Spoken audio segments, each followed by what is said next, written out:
Bienvenue.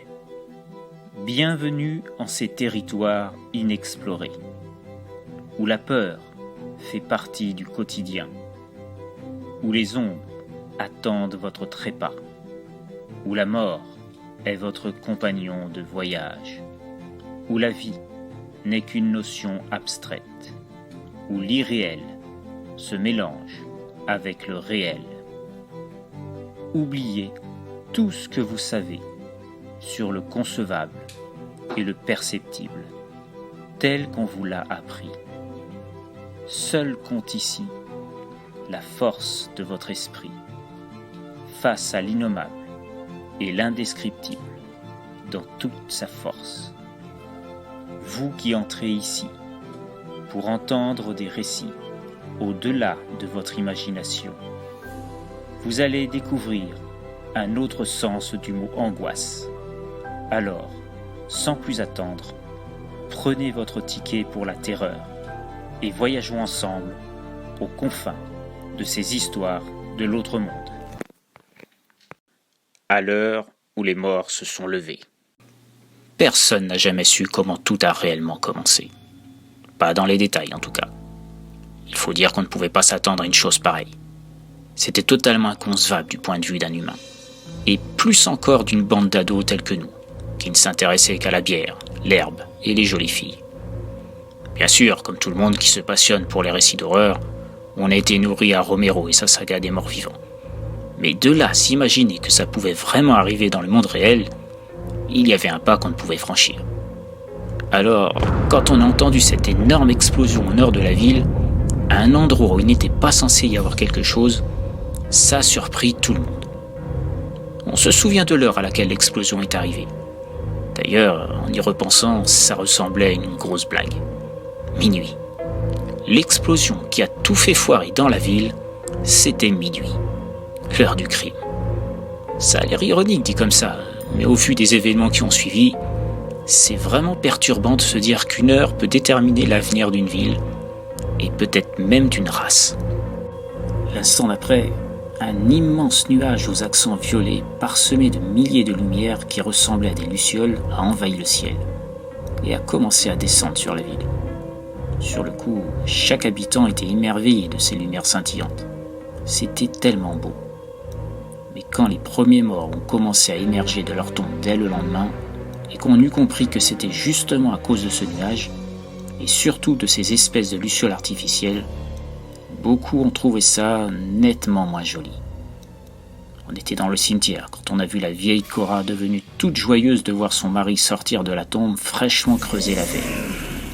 Elle était persuadée que ses prières avaient été exaucées. Mais quand son tendre époux s'est approché d'elle et lui a arraché la jugulaire, faisant valser un flot de sang, bizarrement, elle était beaucoup moins heureuse. Nous, on avait vu le spectacle de loin. Mais on était tellement bourrés qu'on a cru qu'un cinéaste amateur était en train de tourner un film d'horreur, avec effets sanglants bien craspec. On a même applaudi tellement on trouvait ça fun. Mais quand les autres morts du cimetière sont eux aussi sortis de leur villégiature forcée, on a compris que c'était pas un film. Enfin, la plupart d'entre nous. Cet imbécile de Phil, avec la dose de shit et de bière qu'il avait dans son corps, il s'est quasiment foutu de notre gueule quand il a vu qu'on se tirait. Il a déconné grave en s'approchant d'un des macabées et en lui foutant un coup de boule. Il rigolait comme un abruti en montrant le corps par terre et en nous disant que c'était pas un vrai mort, mais juste un type en costume. Au même moment, le mec en costume s'est relevé. Il a croqué le bras avec tellement de force qu'il s'est coupé en deux, faisant entrevoir les os et la chair à la lumière de la lune, pendant que Phil hurlait comme une de ces scream queens de la Hammer. En quelques secondes, il était entouré par une dizaine d'autres, attirés par le sang comme les moustiques en temps de grande chaleur. Sans qu'il ait eu le temps de comprendre, il était au sol, se faisant éviscérer en côte, les tripes à l'air, avec plusieurs rangées de dents plongeant à l'intérieur, comme des affamés à qui on donne un plat de viande après plusieurs jours de disette. Le reste était horrible. 2 zombies lui arrachaient à la tête et il donnait presque l'impression de se disputer pour savoir qui aurait le plus gros morceau. Les autres prenaient chacun leur part. On aurait dit des gosses à un buffet campagnard. Un bras ici, une jambe là, un moignon de l'autre côté. J'en ai même gerbé tellement c'était écœurant. On n'a pas attendu d'en voir plus. On s'est barré pendant qu'ils étaient occupés avec ce qui restait de fil, filant sans demander notre reste. Sortis du cimetière, pensant avoir échappé au pire, on a vite compris que c'était que le début. Il n'y avait pas que les morts enterrés qui revenaient à la vie. Ceux qui venaient d'avoir une crise cardiaque en attendant l'ambulance, qui cherchaient le moyen le plus rapide pour y arriver. La petite frappe qui venait de se faire descendre par son caïd de patron pour l'avoir doublé lors d'une histoire de partage d'argent. Ou encore la femme jalouse qui venait de planter son mec avec le couteau en argent offert à leur mariage. Tout cela était prêt à faire un remake de Thriller, mais sans Michael Jackson. Et ça mordait et arrachait à tout. Pharmacien, persuadé d'avoir affaire à des toxicos vite transformés en steak tartare, mais à la sauce bien saignante. Le flic de quartier pensait que sa matraque allait le sauver, et glissant comme un con sur sa propre pisse coulant de son pantalon, acculé au sol et écartelé en 24 secondes chrono. Ou encore le poivreau de service, tout heureux de voir des visages plus rouges que lui, qui a vite déchanté quand ses nouveaux amis lui ont fait chanter la Traviata en si mineur pendant qu'il perdait définitivement la tête. Et là, c'était pas du figuré. Et là, d'un seul coup, on a complètement dessoulé, tellement on était terrorisés. Surtout moi d'ailleurs, qui courais plus vite que les autres. J'osais même pas regarder en arrière, tellement je sentais que si je le faisais, j'allais peut-être me transformer en statue de pierre, comme dans la légende grecque d'Orphée Eurydice. Le seul truc qui m'est vraiment intéressé dans les cours d'histoire de ce vieux débris de M. Forbes. J'ai couru comme des ratés, le marathonien qui avertit de la victoire des Grecs sur les Perses dans la bataille des Thermopyles. Finalement, je suis arrivé sans trop savoir comment au vieux cinéma à essai de la ville, dont tout le monde se foutait royalement des programmations, tellement elles étaient nazes. Du coup, l'endroit était tellement désert que même les rats voulaient pas y foutre les pattes. Je me suis engouffré dans ce ramassis de sueur et de substances vaginales qui imbibaient les murs, à cause des plans d'un soir qui s'y déroulaient régulièrement, fermant les yeux et surtout le nez, tellement ça schlinguait le renfermé, la merde et la pisse. De véritables toilettes à ciel ouvert ce ciné. Juste après moi, la petite bande est arrivée, et ni une ni deux, Dolce, la seule à avoir un semblant de cerveau dans le groupe, a bloqué la porte avec le balai qui traînait par terre. Dernier vestige du courageux qui avait eu l'audace de croire que ce lieu pouvait être autre chose qu'une succursale de la décharge d'ordures à la sortie de la ville. On était complètement exténués. Mais au moins, grâce à Dolce, au cerveau aussi magnifique que son visage quand elle abusait pas du maquillage piqué à sa sœur, on pouvait espérer rester en vie. Du moins, tant que la porte saurait résister aux attaques des mangeurs de chair qui semblaient s'agglutiner autour du bâtiment, au vu des cris qu'on entendait qui semblaient sortir de tous les murs du ciné. Tellement les cloisons faites à l'économie étaient minces comme du papier canson de 5e qualité. Au début, on s'est dit qu'on serait tranquille et qu'en plus de ça, on avait de la bouffe gratos grâce aux distributeurs de barres vitaminées, bourrés de cholestérol et de produits dont on voulait même pas savoir la provenance pour pas avoir l'appétit coupé. Mais ça n'a pas duré. C'est au même moment qu'on a compris qu'il y avait deux types de zombies. Les plus cons, ils se contentaient de courir après la viande dans l'espoir de la becter. On les appelait les grignoteurs. Et puis, il y avait les autres, les stratèges. Eux, c'était un vrai problème, parce que leur cerveau n'était pas encore embouilli à cause des dizaines d'années passées dans un cercueil pourri par les vers. Non, les stratèges, c'étaient les morts les plus récents, pas encore en état de décomposition, et qui avaient donc toute leur matière grise en parfait état de fonctionnement. Mais à part qu'ils étaient aussi obsédés par le fait de bouffer du cerveau que les grignoteurs. Mais eux, ils réfléchissaient avant de foncer. Et autant vous dire qu'ils ont vite compris comment ouvrir la porte. En se servant d'un grignoteur comme bélier, tout simplement. Mais efficace. Dit comme ça aurait pu être un gag sorti du Saturday Night Live, émission hautement philosophique. Sauf que là, même Jerry Springer l'aurait pas trouvé drôle du tout. Avant même qu'on ait compris ce que les acharnés de la bouffe fraîche faisaient, ils étaient déjà à nos trousses. Moi, Dolce, Vincente et Phyllis. Enfin, Phyllis, elle n'a pas pu avoir le temps de réfléchir longtemps. Avec sa manie de vouloir être fringuée comme une princesse de vogue, elle s'était empêtrée le talon aiguille d'une de ses chaussures dans une fissure du sol.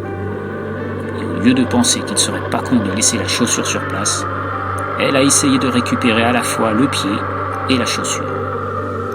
final, elle a tout perdu. La chaussure, le pied et la vie. Bon, elle avait beau m'énerver régulièrement avec ses airs de fausse bourgeoise qui se la pète quand même, ça m'a fait de la peine de la voir se faire boulotter comme ça, sans qu'on puisse rien faire. On a profité de la pause Kit-Kat du club des gourmets camés pour se réfugier dans la cabine de projection, située en haut de l'escalier. Celle-là, pour la défoncer, ils auraient à faire. Elle était blindée. Et surtout, elle fermait à clé. Clé qui était restée sur la porte par l'ancien projectionniste qui avait dû partir plus vite que Speedy Gonzales en apprenant qu'il ne serait pas payé, vu le nombre de clients qui envahissaient la salle chaque soir, proche du néant absolu. On pensait être vraiment à l'abri. Ce fut le cas, pendant 2 heures. Après, on a entendu un cliquetis dans la serrure. J'ignore toujours où ils avaient trouvé de quoi crocheter la serrure, mais ils étaient clairement en train de rendre notre dernier bastion imprenable en pièces de la morsure. Quand ils sont parvenus à entrer, c'est là que j'ai pété un plomb, sans trop savoir ce qui m'était passé par la tête. Sous le coup sans doute de la panique totale, j'ai poussé Dolce Vincente dans la masse de chair en décomposition qui venait de se propulser dans la pièce, pendant que je passais à travers la vitre menant dans la salle, plus en dessous. Arrivé en bas, alors que j'entendais les cris de mes 2 anciens amis, j'ai pigé que j'avais été le pire des salauds. Je les avais clairement sacrifiés pour sauver ma petite personne, sans le moindre remords à ce moment-là en plus. Une ordure. Mais une ordure qui était vivante. Enfin, c'est ce que je me persuadais de m'imbriquer dans le cerveau pour éviter de culpabiliser. En tout cas, vu que toute la troupe était occupée à la cantine du premier étage et dans les escaliers, la route dehors était libre de tout cadavre ambulante. J'ai pas réfléchi 1/100 de seconde et j'ai foncé. Une fois dehors, j'ai couru vers le promontoire qui menait à la rivière. Après ça, c'était la forêt, puis la plaine. Une fois arrivé là, je pourrais avoir une chance de retrouver un semblant de civilisation en rejoignant la ville la plus proche. L'ironie dans tout ça, c'est que c'était moi, le loser. Le mec pas foutu de délier sa langue devant n'importe quelle nana. La petite merde qui venait de balancer ses potes qui allait s'en sortir. Sur le coup, j'ai souri, tellement c'était improbable. Alors que j'aurais dû 1000 fois être le premier à me faire bouffer par la compagnie des dents. Instinctivement, je regardais ma montre. 23h56. Ça faisait presque 24 heures que toute cette merde était arrivée, sans qu'on sache ce qui avait provoqué cette foutue explosion. Une base militaire, la plus proche connue est au moins à 200 miles d'ici. Un labo secret? Vu les plaines autour, une telle installation, ça se serait vu.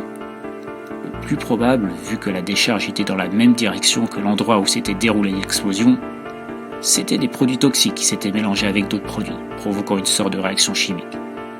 Vu toutes les merdes qui étaient balancées dans cette foutue décharge, y compris des cadavres largués par la pègre locale, toutes les conditions étaient remplies pour qu'un truc dans le genre puisse se produire. La chaleur intense de ces derniers jours a sans doute servi de catalyseur. Enfin, de toute façon, maintenant je m'en foutais. Il me restait à traverser cette foutue rivière devant moi que j'avais fini par rejoindre.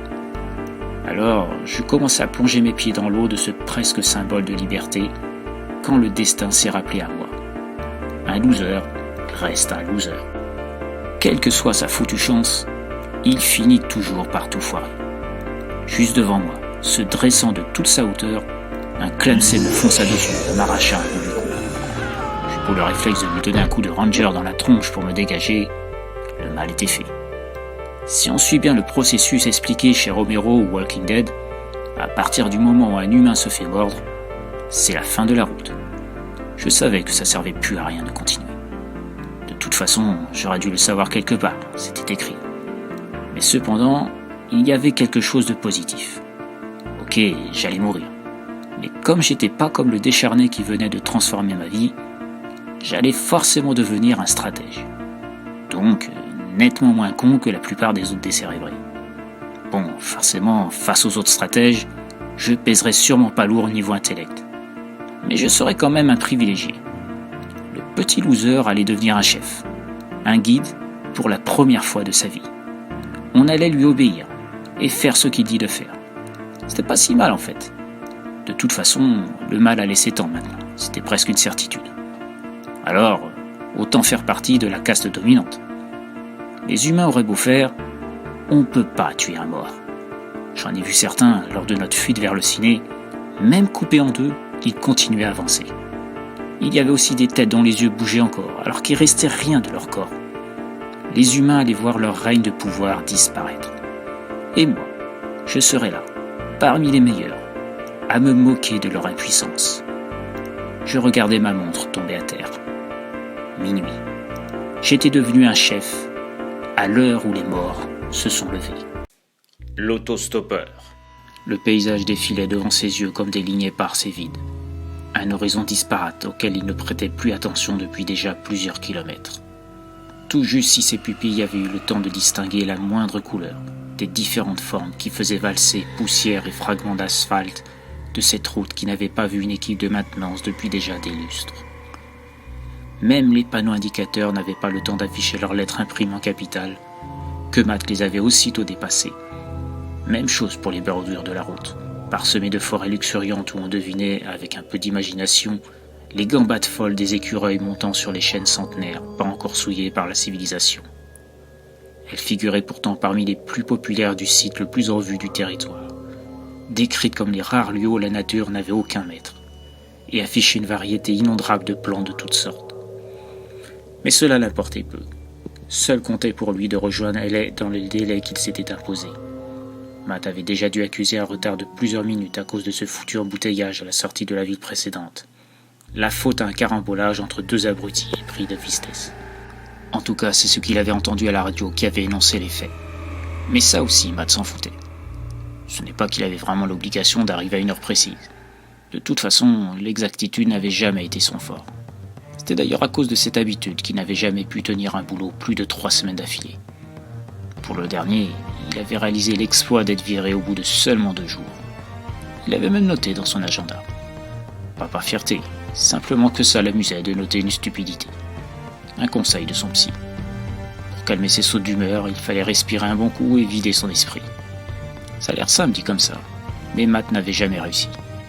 Alors le psy lui avait conseillé de changer d'air pour oublier les visages de ceux qui le mettaient dans un état de nerfs pas possible, et de noter tout ce qui lui passait par la tête. Même les idées les plus saugrenues. C'est ce qu'il avait fait. Du coup, depuis qu'il avait quitté son cabinet, il y a une semaine de ça, il avait griffonné pas moins de 5 pages. C'était con, ça marchait plutôt pas mal en fait. Matt était plus calme. Même quand cet abruti de chef d'équipe l'avait enguirlandé pour être arrivé avec 1 heure de retard le 2e jour d'affilée. Il était resté zen. C'est peut-être ça qui avait énervé cette enflure. Il n'était pas zen, lui. Il connaissait pas la méthode. Ça aurait été pas mal de lui apprendre, mais vu comme il culait, impossible d'en placer une. Alors Matt, comme un prince, il l'avait fermé, et il était parti. Tranquillement. En prenant même pas la peine de lever les pieds. Du coup, vu que le sol était en lino ciré, ça provoquait des couinements. Et ça énervait l'autre con encore plus. Mais il s'en était foutu royalement. L'habitude d'être viré sans doute. Et puis, une idée saugrenue en amenant une autre, et vu que le psy lui avait conseillé, Matt s'était dit que ça serait pas mal d'aller à LA. Pourquoi ? Il n'en savait rien.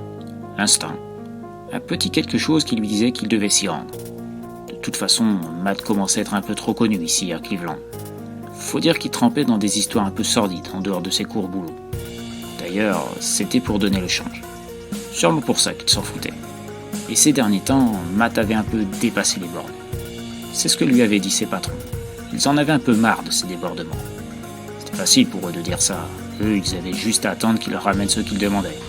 Ils se salissaient pas. Ils ne savaient même pas ce que ça voulait dire transpirer. Enfin bref, à cause de toute cette merde, Matt s'était dit que changer d'air, c'était ce qu'il pouvait faire de mieux. Voilà pourquoi il se trouvait sur cette nationale pourrie où les trous étaient plus nombreux que les grammes de goudron. Il s'était dit que ça serait pas mal d'arriver avant la nuit. Pas qu'il avait peur de l'obscurité, au contraire. Il avait toujours été un octambule. C'était même le cœur de son métier à Cleveland. C'était aussi une nécessité. Et ça faisait partie de sa nature. C'était à cause de cette même nature qu'on l'avait approché, et qu'on lui avait donné ce boulot un peu particulier. Mais il y avait trouvé son avantage. Alors pas question de rechigner. Au début, le boss était plutôt content de son travail. Mais au bout de quelques semaines, il avait trouvé qu'il était un peu trop gourmand. Les infos du coin en parlaient un peu trop et les flics eux-mêmes devenaient plus méticuleux. Ça rendait difficile le business. Mais ça, c'était plus fort que lui. Alors le boss, il était devenu vraiment nerveux. Même s'il avait plusieurs ripoux à son compte, ça devenait vraiment compliqué. À cause de Matt. Mais bon, c'était derrière tout ça. Ce qui comptait maintenant pour lui, c'était d'arriver à bon port. Et si possible avant la nuit. Parce que la nuit, elle avait tendance à réveiller ses instincts, disons, un peu à part. Ça s'explique pas. Il avait toujours eu du mal à se contrôler à ce niveau-là. Comme si la lune l'influençait. Il aimait bien la lune. La nuit, parfois, il l'observait et ça l'apaisait. Mais aujourd'hui, il préférerait l'observer quand il serait arrivé. Un peu obnubilé par tout ça, il se secouait la tête, comme pour se réinitialiser. C'était comme ça que le psy disait. Pour remettre en place le disque dur du cerveau. Même si pour lui, sa partie la plus dure, c'était ses poings. Son outil de travail. Mais ça, c'était avant. Et puis c'est là qu'il l'avait aperçu. L'autostoppeur. Scotché sur le bord de la route, comme un piquet qu'on aurait oublié de déterrer, le teint blafard. On aurait dit un cachet d'aspirine qui aurait passé la date de prescription. Matt l'avait vu de loin. Au début, il était passé devant, presque sans ralentir. Et puis au bout de quelques secondes, en le voyant dans le rétro avec son air de malheureux, il avait eu comme un semblant de pitié. Il savait bien qu'il voulait pas perdre de temps pour rejoindre sa destination, mais en même temps, il se disait qu'avec un peu de compagnie, ça serait pas mal. Une manière de rompre de la solitude, comme on disait. Alors ni une ni deux, il avait viré à sec sur la route, et il était revenu là où il avait vu l'aspirine. Il n'avait pas bougé, comme s'il l'attendait. Matt s'était posté à côté de lui, avait ouvert la vitre et lui avait proposé de monter. Il s'était pas fait prier, le bourg. Trop content apparemment de plus valdinguer avec ses grolles. Il n'était pas trop causant au début, c'était Matt qui faisait le plus gros de la conversation. Tout juste s'il avait appris que le gars venait de Pittsburgh. Et puis, à force, il s'était un peu décontracté. Il avait dit à Matt qu'il s'était fait larguer par sa copine. Mais vraiment fait larguer. Foutu dehors de leur appart, la valise par la fenêtre. Bon, c'était vrai qu'il avait peut-être un peu cherché. Le type lui avait dit qu'il avait un peu trompé sa moitié. Avec la sœur de cette dernière. Du coup, elle avait pété un plomb. Elle l'avait découvert parce qu'il lui avait dit un soir qu'il était au bar avec ses potes. Mais comme elle avait tendance à être un peu jalouse, elle avait voulu vérifier avec l'appli de géolocalisation de son mobile. Et l'appli indiquait qu'il était chez sa sœur. Et comme elle savait que cette dernière avait des vues sur lui depuis déjà un moment, même si elle disait le contraire, elle avait tilté direct. Le soir, quand il est revenu, ça a été la fête à la maison, mais pas dans le bon sens. En plus de ça, comme sa meuf était une influenceuse très connue dans la ville, elle avait eu vite fait de lui tailler un costard d'envergure dans toute la ville. Du coup, il n'avait pas eu d'autre choix de se tirer s'il voulait espérer vivre. En tout cas, c'est l'histoire qu'il avait racontée à Matt. Bon, lui, il n'était pas curieux de nature, alors il avait bien voulu le croire. Mais il y avait des trucs qui collaient pas. Déjà, le gars, il disait qu'il s'appelait Steven. Mais il portait une montre plutôt chic avec les initiales CR. Ça correspondait pas vraiment. Ensuite, il avait dit à Matt que c'était un mec plutôt tranquille et qu'il avait jamais touché à la poudre. Mais son bras droit était parsemé de traces de picouse. Et il y avait plein de petits détails comme ça qui faisaient penser à Matt que Steven n'était pas celui qu'il disait être. Et qu'il aurait peut-être mieux fait de le laisser là où il était. Mais bon, si Steven voulait cacher certains trucs, il avait peut-être ses raisons. Après tout, il connaissait pas Matt, et il avait sans doute pas envie de dévoiler sa vraie identité à un inconnu. Dans un sens, Matt pouvait pas lui en vouloir à ce niveau-là. À sa place, il aurait sans doute fait la même chose. Alors Matt, il avait laissé le couler, ils ont continué à discuter de tout et de rien. Surtout de rien. Mais c'était cool.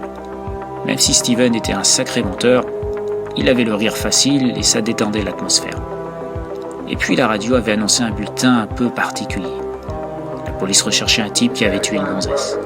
Enfin, pour être précis, il l'avait trouvée vidée de son sang. Blanche comme de la craie qu'elle était. Plutôt bizarre.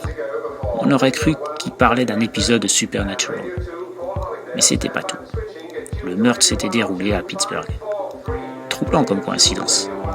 Pour finir, le suspect numéro 1, son amant d'un soir, vu la description que la police donnait, c'était pile poil celle de Steven. Là, Matt, il n'en menait pas large.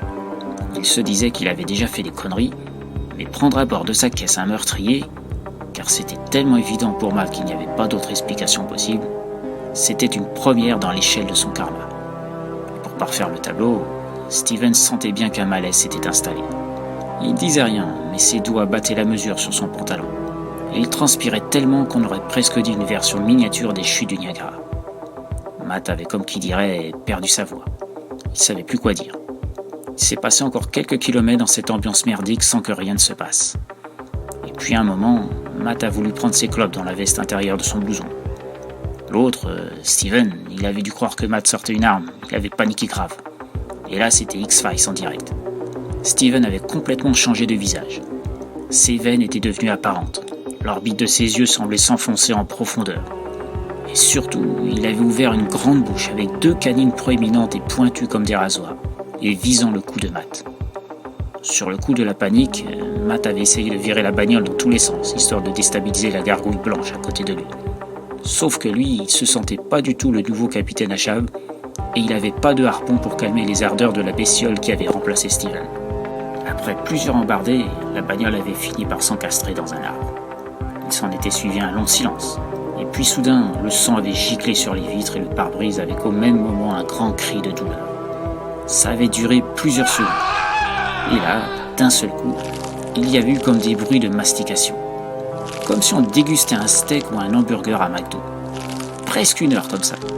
Soudain, après ça, Matt était ressorti de la voiture, maculé de sang des pieds à la tête. On aurait cru qu'il ressortait du tournage d'un remake de Carré aux balles du diable, et il avait dit un truc vraiment barré. Il parlait de vampires qui lui avaient fait perdre du temps, alors qu'il était presque arrivé à destination. Là, il avait regardé sa tenue et il avait l'air en pétard, en jurant et insultant le vide, et en disant qu'heureusement qu'il avait une tenue de rechange dans le coffre. Alors, il s'était dirigé vers le coffre de la voiture et il en avait sorti une valise. Dedans, il y avait un jean, une chemise et des godasses parfaitement rangées. Il s'était changé, il avait pris son paquet de clopes et il s'en était grillé une. Avant de partir, il avait dit qu'il n'avait pas le choix de se taper le reste à pied, en saluant Los Angeles, la cité des anges, et en indiquant que bientôt, on allait bientôt la retitrer au nom de son espèce. Et là, il est parti vers la ville. C'est là que la batterie des 2 caméras camouflées dans et à l'extérieur de la voiture ont lâché. Je sais pas où il est parti exactement. Au même instant, les flics m'ont dit que c'était pas grave, que je les avais déjà beaucoup aidés, même si j'étais pas obligé de tout raconter en mode roman. Le flic avait indiqué qu'il n'était pas sûr de croire à tous les détails de l'histoire, mais qu'il s'agissait quand même d'un meurtre, alors qu'ils allaient rechercher cette voiture et qu'ils allaient lancer un avis de recherche avec le signalement que j'avais donné, en précisant que c'était dommage que je n'avais pas pu récupérer les images, mais qu'ils ne pouvaient pas tout avoir, qu'ils avaient déjà un paquet de détails. Ils m'ont laissé repartir et m'ont remercié d'avoir fait le voyage de Cleveland pour leur confier tout ça, et que c'était une riche idée que j'avais eue d'avoir donné une voiture munie de ces caméras à mon ami Matt. Je leur ai dit que c'était normal, que j'étais toujours prêt à aider la police. Et Matt, ou quel que soit le monstre qu'il était, devait être arrêté le plus vite possible, avant qu'il fasse d'autres victimes. Sur ce, les flics m'avaient assuré que ce serait fait, et ils m'ont dit au revoir. Alors je suis sorti du commissariat, avec un air angoissé. J'ai fait quelques mètres, tout en gardant les mains dans les poches. Et puis j'ai bifurqué d'un coup dans une petite ruelle avoisinante. Je me plongeais petit à petit dans l'obscurité, parsemée par le silence autour de moi. Puis une fois assuré que personne ne m'avait suivi, ni même vu, j'ai sorti mon portable de la poche de mon complet veston et j'ai composé un numéro. Presque aussitôt, mon correspondant répondit. Au bout du fil, c'était Chad. Je lui ai dit que c'était bon. J'avais tout arrangé. Les flics avaient tout gobé. Je le rassurais en lui disant que le meilleur moyen de mentir, c'était de dire une partie de la vérité. La bêtise humaine faisait le reste. Mais je lui indiquais que la prochaine fois qu'il voulait se taper un casse-croûte sur le chemin, qu'il me prévienne plus tôt. Que ça avait été limite cette fois. Heureusement qu'il avait pris la caisse avec les caméras. Ça avait permis de concorder avec la fable que j'avais racontée. Je lui disais qu'on se retrouvait comme prévu aux Snipers pour la réunion prévue avant de couper court à la conversation. Je rangeais mon portable dans la poche d'où je l'avais sorti et observant devant moi, je me mis à murmurer en observant la ville et les rues de Los Angeles devant moi. Je m'adressais à elle comme une personne, en lui disant qu'après la réunion de ce soir et dans les jours qui venaient, elle allait découvrir notre existence. Et aussi qu'elle allait devenir notre plus grand garde-manger que notre espèce avait pu avoir de son histoire.